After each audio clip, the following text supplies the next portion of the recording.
All right, let's do a tier list here. I thought this could be a fun idea for a tier list. The best picture nominees, only 10 to talk about. These are the five categories are I hope it wins everything, which doesn't literally mean I want you to win everything, but just like I hope it wins a lot of Oscars, essentially, or I really like the movie is maybe another way to phrase it. I hope it wins something. I'm happy it's here. I'm okay it's here. And then why is it here? Those are the categories. Let's just jump into it. Starting off with Anora, which is a movie that I really very much enjoyed. I'm a big Sean Baker fan, so I'm going to put it in the I hope it wins something. I guess that something would probably be like Sean Baker winning an Oscar. That would be cool. This isn't my favorite Sean Baker movie. I do think I prefer The Florida Project and Red Rocket to Anora, but I still really liked it, and it's a movie that I haven't really stopped thinking about since I've watched it. It did get a little long for me in the middle section of it, I'll be honest, but other than that, was a huge fan. Yeah, Anora, definitely check that one out. Complete Unknown is next on my list.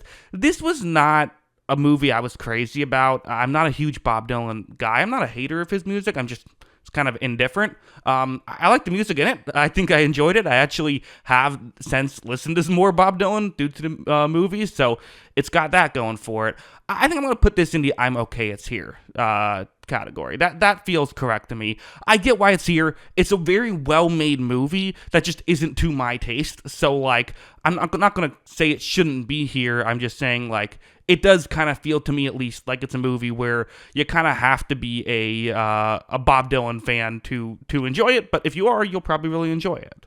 Next up is Conclave, which I would say I'm happy it's here. Yeah, I mean, I like Conclave. I wasn't like, I don't know. I thought it was just like a cool movie. Like, I don't have too many strong opinions about it. It is kind of funny how people brought up somehow this movie has ended up being like the least controversial one at the Best Picture nominees. Yeah, I think it's a fun movie. It's hard to really, I don't know. I put a review up on the channel already. I don't have too many more thoughts about it, to be honest. I don't know. But I'm Still Here is next. This is the reason why I took a little bit to make this video is because I had to wait to get a chance to see I'm Still Here.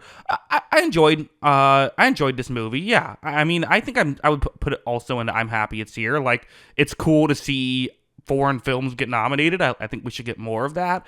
It wasn't a movie I was blown away by personally. Just for me, I think it's a really like impactful story and a really important story. It is kind of one of those movies that for me, I did feel like it kind of dragged at parts, and I did find it to be kind of slow, and it just didn't really hook me. I never really felt too many strong things, even when there's like, I'm like acknowledging, okay, that's a horrible thing that happened, you know, I get all that side of this stuff, but it just didn't bring that much emotion out of me personally, and at the end of the day, that's what movies are there for, is to get you to think about something and to feel something. Definitely got me to think about stuff, but the feeling part is why I can't be too much higher on it, but I'm still happy it's here. Cool, yeah, it was a cool movie. The Substance, which is a movie that I wish did more for me. It seems like it did a lot for some people, but you know, I still enjoyed it for what it was, and it's certainly incredibly well made as well. Like, some of the stuff and the decisions that were made in this film were really impressive. This is definitely, I hope it wins something, and I don't have any particular things, but definitely if I had to choose something, like Demi Moore winning would be, I think, very cool. I thought she was very good in that movie, so yeah, I hope it wins something. I should mention as well that I do have a list on my Letterboxd. If you're interested, my Letterboxd is Jackson Kruger. If you want to check that out, I have a list of the top 10 nominees ranked. So if you want to hear, you know, not just the tiers, but where they are ranked, you can check that out. Emilia Perez, everyone's favorite punching bag, which is a movie that I put a review on this channel not too long ago where, you know, I didn't know a ton about it. I knew that it had gotten a lot of buzz, and also some people were pushing back against the buzz, but this is before really the internet had fully sunk its teeth into this movie.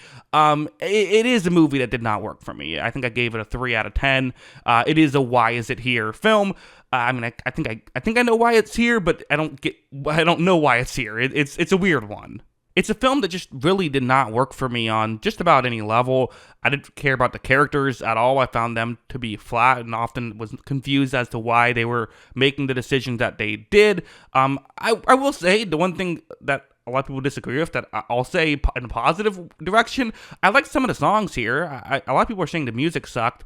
I like some of the songs. I don't know. Music's subjective. I have maybe weird music taste, but I didn't think the music was that bad. But the rest of the movie wasn't great, and the music wasn't amazing either. I haven't listened to too much. Complete Unknown. I've listened to some of the songs since then. Wicked. I've listened to some of the songs since then. Emilia Perez. I have not. Dune Part 2, which is a movie that I think there were some people that really took it and ran with Dune 2. I very much enjoyed Dune 2. I had a good time. I had the big bucket of popcorn as I was watching. It's Dune 2. It's a fun movie.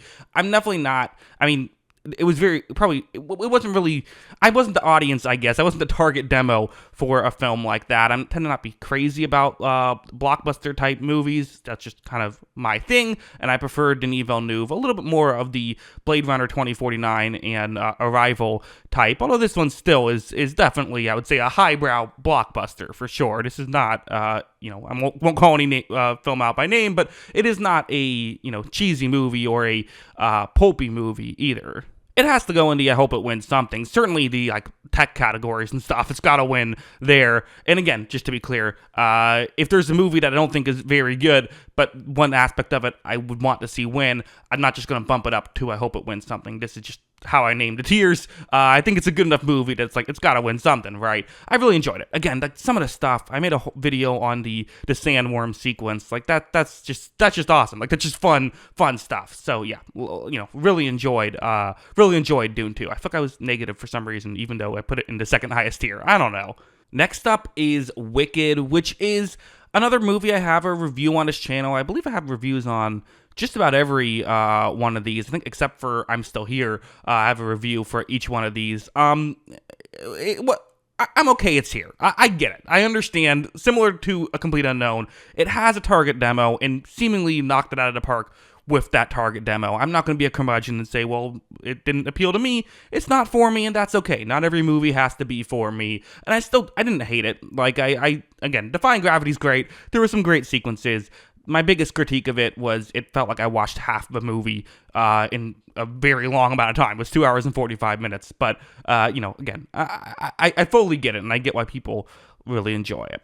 Now we have Nickel Boys, which is, again, it's not going to win everything. I hope it wins a lot of awards. I don't think it's going to win any, unfortunately. I would love to see it do very well. It is a top-tier movie for me. What an experience. What a unique experience this one was. Another movie I have a review on. But I would just say it took such a bold swing with how it told its story, and it never felt like it was a gimmick. It felt like necessary to the film. So I won't give too much more away if you haven't seen it, because I know it's one of the lesser seen movies on this list. But see Nickel Boys, it's awesome. It's got like Terrence Malick stuff. Really cool film.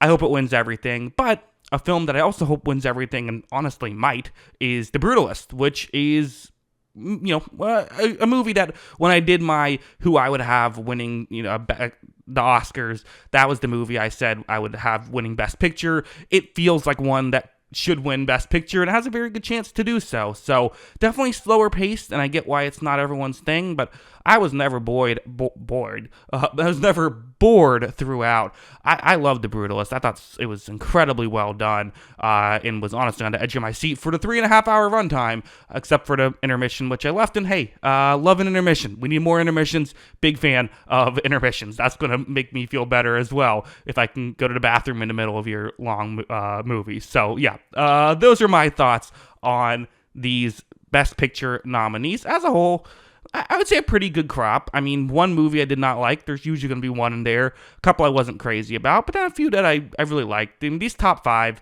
those are 5 really cool movies to have in the Best Picture stuff. So, I don't know. Maybe not the strongest year for Best Picture nominees, but still some good stuff here.